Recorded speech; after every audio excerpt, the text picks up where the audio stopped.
Salute যখন দেয় হাত দিয়া মারে একটা, আর পায়ের বুটের সাথে বুট দিয়া ঠাস করে আরেকটা বাড়ি মারে।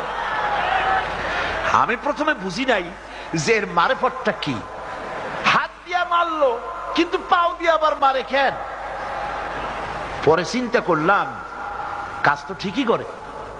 এর অর্থ হচ্ছে মন্ত্রী সাহেব, যতদিন পর্যন্ত দেশের সংবিধান এর মর্যাদা দিয়ে দেশের স্বাধীনতা, সার্বভৌমত্ব এবং অখণ্ডতাকে ঠিক রেখে দেশের মানচিত্রের অস্তিত্বকে বজায় রেখে দেশের আইন এবং শৃঙ্খলার প্রতি আনুগত্য স্বীকার করে মন্ত্রিত্ব চালাবেন, ততদিন এরকম।